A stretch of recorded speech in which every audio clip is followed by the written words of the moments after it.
and welcome to a new episode of Cultural Magazine. We have a lot in store for you in this episode, so stay tuned.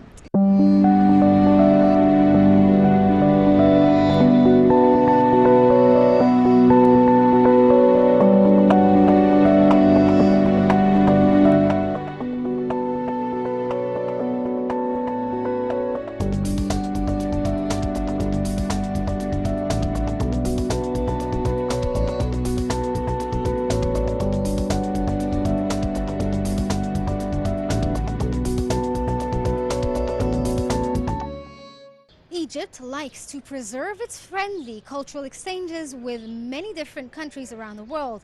We like to show them our heritage in addition to learning more about their heritage. Let's find out more about these cultural exchanges.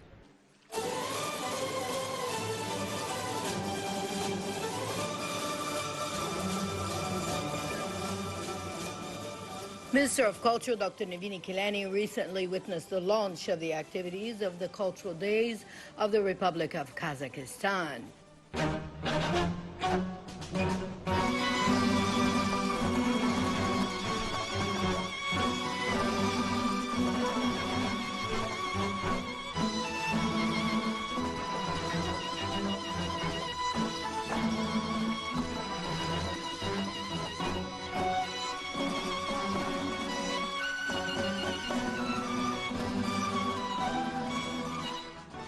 As part of the celebrations, the minister opened the exhibition of Kazakh heritage holdings at the Cairo Opera House.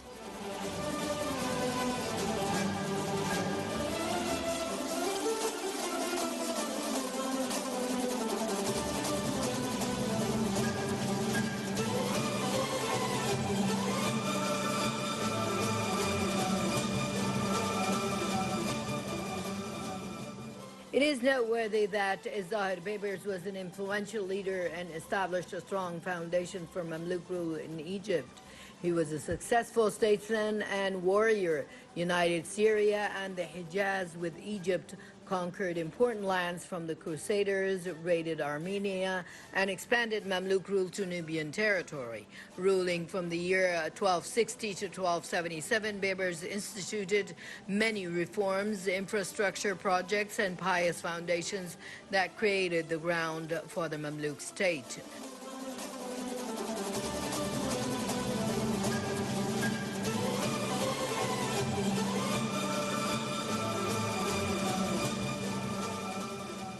This came in addition to his Madrasa Baybars, which had two mosques built in his name, the mosque at Al Hisniyya and another larger mosque built in rural southern Cairo in 1273, of which nothing remains.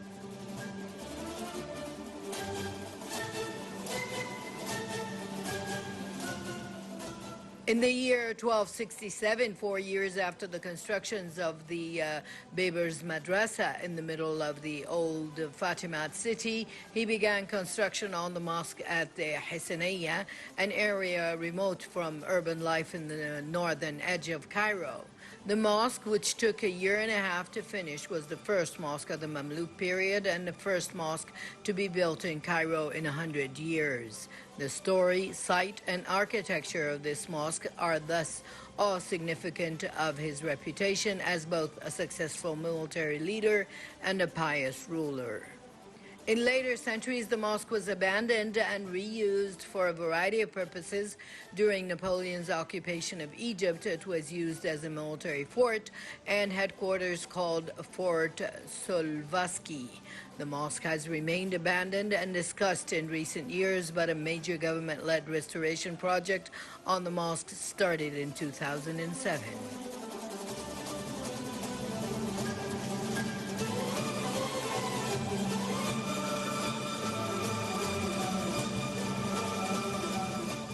Also at the cultural event at the Cairo Opera House, some of the traditional arts displayed included embroidery works for the art professor Golnazim Omarzak, who told us that she tries to mix modern art with her traditional Kazakh style and spirit as well. My name is Gulnazım Ömürzak in Asil Omarova. I am artist. It is my work and it is handmade embroidery. It is my grandmother. It is antique. It's antique. And it is new design and speak embroidery. And Kazakh exhibitional and souvenirs and handmade work.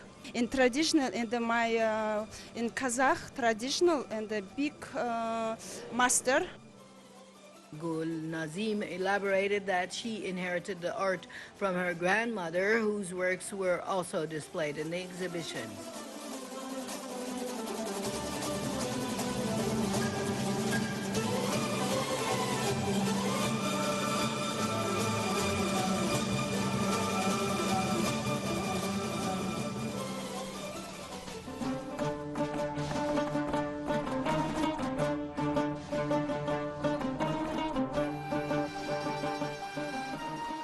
This was followed by an artistic concert by the Kazakh National Orchestra, which included 13 musical pieces of art that varied between performances and lyrical and local heritage music works that express the Kazakh artistic spirit, as well as a number of Egyptian musical compositions presented by the Kazakh Orchestra as a tribute to Egypt.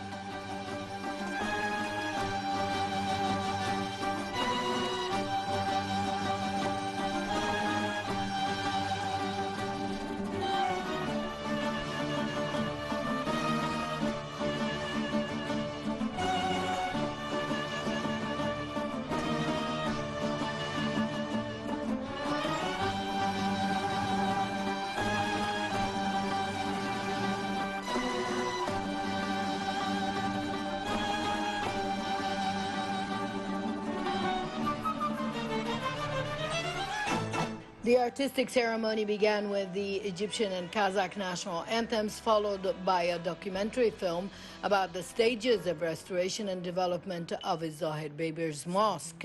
The film reflected the warm, friendly relations between the two countries.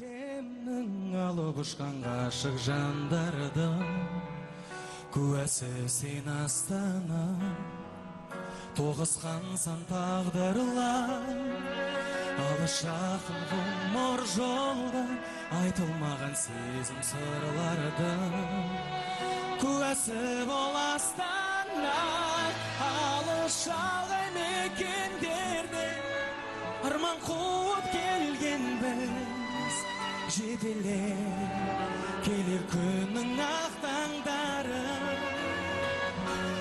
сенімім бар жетем деген келешекке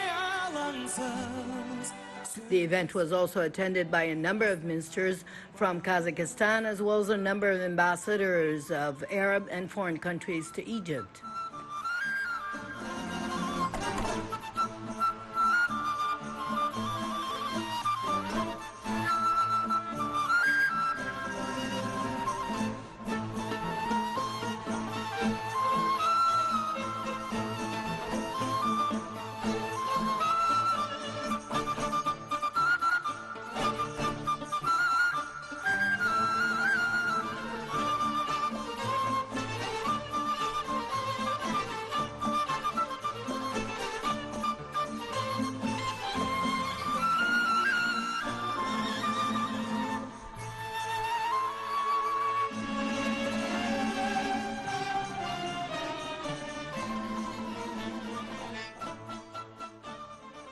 The President of the Senate continued that in celebration of 30 years of political and cultural relations between Egypt and Kazakhstan, the coming period is expected to witness more cultural and artistic cooperation between the two countries, and thanked the leaders of the Ministry of Culture for their efforts to make the events a success.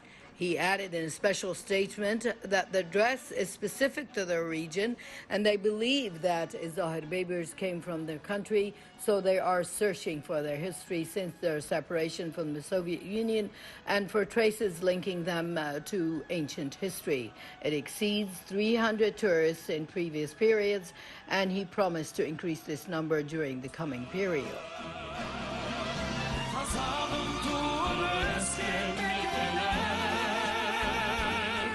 Hasret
The Kazakh embassy is celebrating the 800th birthday of the Mamluk Sultan Bibers, who was born in the year 1223 and later ruled Egypt, leaving a rich cultural heritage. This is Sabir Gindi for the Cultural Magazine.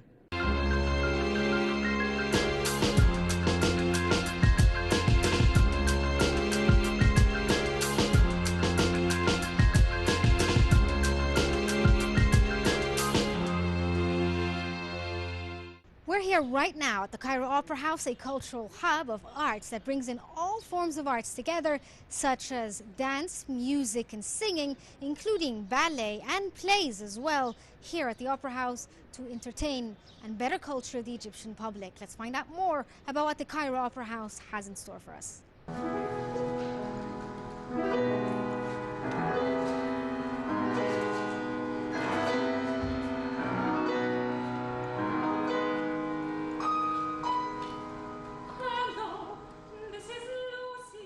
The two members of the Cairo Opera Company, the soloist Salma Gibeli and the soloist Izzat Ghanem, performed the Telephone Opera, which is a comedy opera by Giancarlo Minotti, accompanied by the pianist Maya Veneria, directed by Hazem Rushdie, and under the supervision of Dr. Iman Mustafa, on the small theater at the Cairo Opera House.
الدكتورة إيمان مصطفى مديرة الفرقة. Well, the story of this opera takes place in Lucy's house. That's why we had to focus on the decoration and the details. We built a special setup showing the telephone, which the story revolves around. Me and the hero of the performance, Izzat Ghanem, thought of adding a new imaginary character to the act without changing the act itself. It is a rich, simple performance with great strong voices, showing also their acting skills and perfectly impersonating both Ben and Lucy. Try again and again. What else can a man do except wait and then try and wait and then try once again?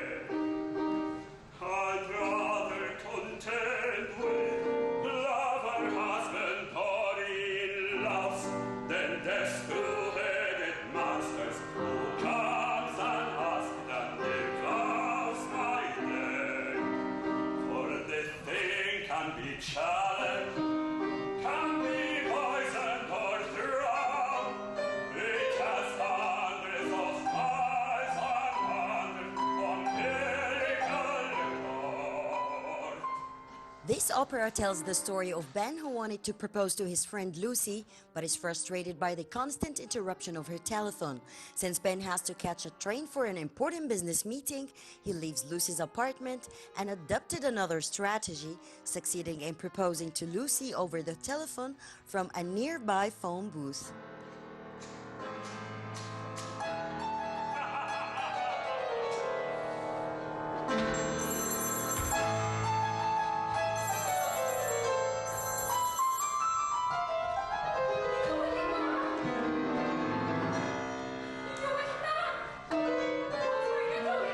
I was only trying the telephone opera is totally different than all the dramatic operas that we represent among the season, and it's totally different than the last one I did, which was Rigoletto. It was very dramatic, very, very sad. This one is very happy. It's a totally different story. Actually, it's very funny. The audience is gonna experience something new. I hope that they're gonna enjoy their time, maybe laugh a bit. It's that Lucy, she is in a love story with the phone. The idea itself is very funny. And I hope that I represent the character in the best way possible. Actually, what I love the most about Lucy's character is that she shifts like 3 characters or 4 characters during among 25 minutes. She's funny, she's lovable, she loves Ben, she wants him to propose, but the phone is like the evil one in the opera. It's always in between, but eventually Ben is going to propose and they're gonna get married. I can't tell her I love her, but that thing will not let me. And now I must go, and she will never know.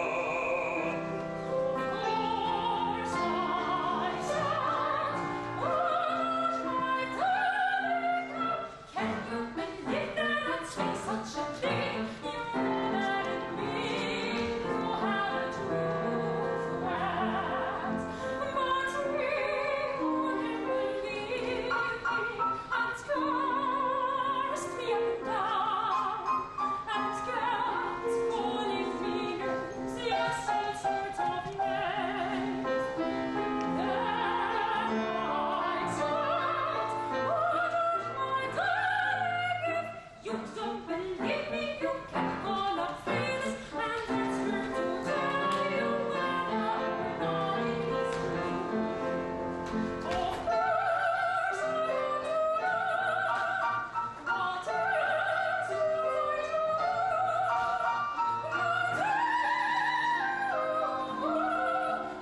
how much I went.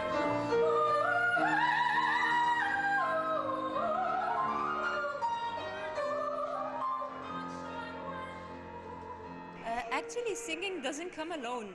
If you sing, you have to act. You have to do both things with the same efficiency, with the same exact perfect way, because this cannot go without this. You know, if I just sing without getting people to feel what I'm trying to say, without making them live with the character, without making them believe that I'm Lucy. Today I'm Lucy. I'm not anything other than Lucy. I have to make the audience believe this.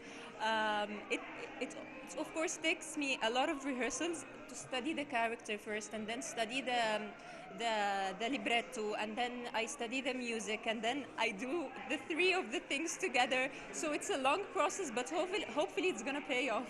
So of course, whether I'm singing with the orchestra or whether I'm singing with the piano, I usually give the same effort with both, because something like the telephone opera, it must be with the piano. It cannot be with an orchestra. So we try to balance between both things, between the singer and the piano.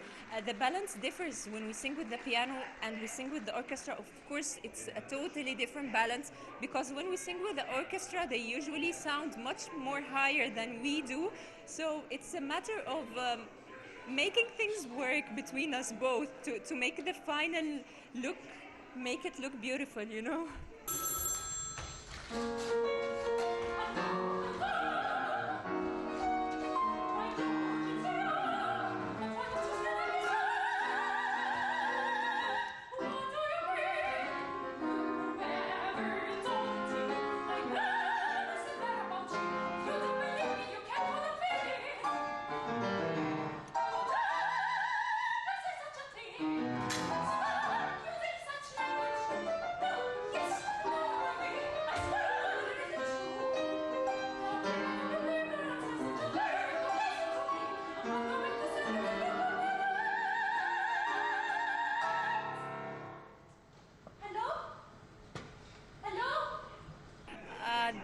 favorite one I already did is, of course, it's always going to be Rigoletto. This opera is going to be always the closest to my heart. I hope that I can do it again someday, and of course I hope that I can do other operas for many composers. I still did Puccini, Verdi, I sang for Carlo Menotti, and this is a new experience that I'm very, very much enjoying it. And of course, I hope that the best is yet to come.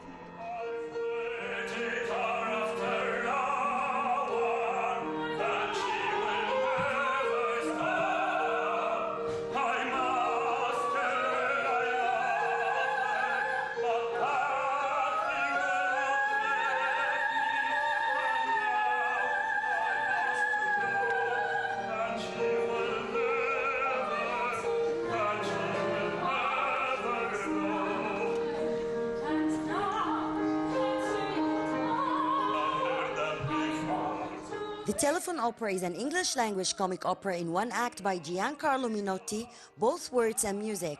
It was written for production by the Ballet Society and was first presented on a double bill with Menotti's The Medium at the Hicksher Theater in New York City in Feb 1947.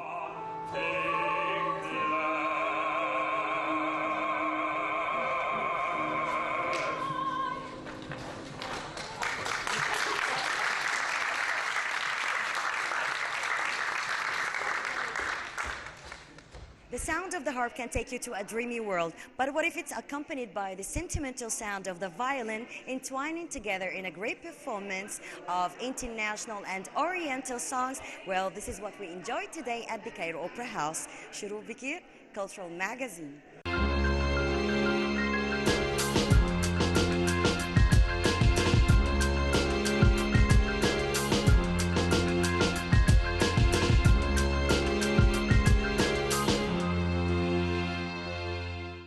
Egyptian artists are an important part of the Egyptian culture.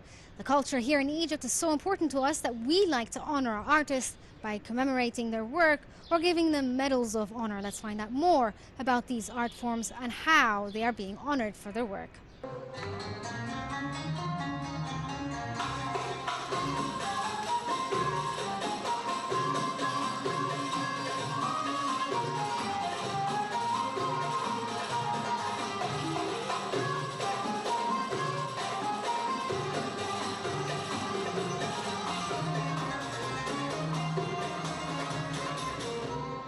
Within the framework of the great cultural role played by the Egyptian Opera House in spreading artistic awareness and preserving the Egyptian artistic heritage, and within the activities of its summer, on its various theaters, it presented a concert by Abdel Halim Nouera for Arabic music, led by the maestro Salah Ghobashi, which comes within the series of monthly concerts and the Star of the Month. And a concert of Kultumiyat comes to commemorate the work of the woman known as Kawkab al-Sharq, Kulthum, and a revival of the artistic heritage from the time of fine art.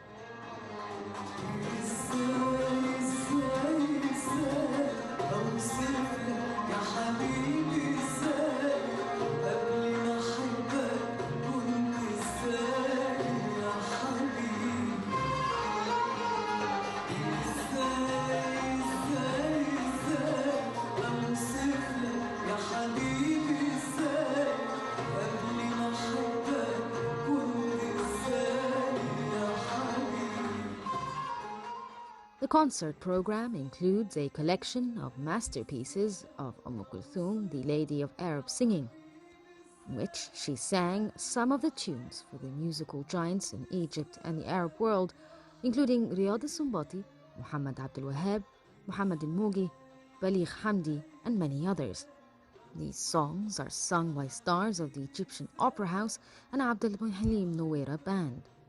In the first chapter of the concert, the artist Rahab Omar sang, and in the second chapter of the concert, the artist Ghada Adam sang two of the most wonderful songs sung by the Lady of Arab Singing, Kulthum.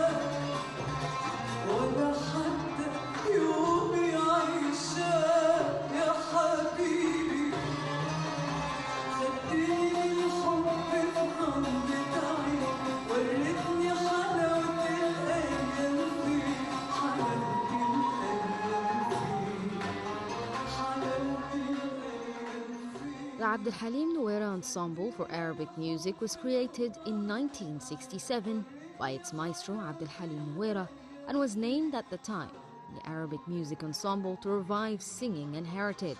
Abd al-Halim Nuera led the ensemble from the beginning until his death in 1985. After his death, the ensemble was named after him in memory of his work. The ensemble includes 50 well-versed singers and 40 musicians. The ensemble performs music from the Arab heritage and all its forms, including in poetry form and from musical plays. The ensemble performed in many Arab countries and in some European countries, including France, Spain, and Turkey. The ensemble took part in several music festivals, including Garage Festival in Jordan, Al Madina Festival, and Carthage in Tunisia, Al Asila and Rabat in Morocco, and the 100th anniversary of Kulthum in France. يلا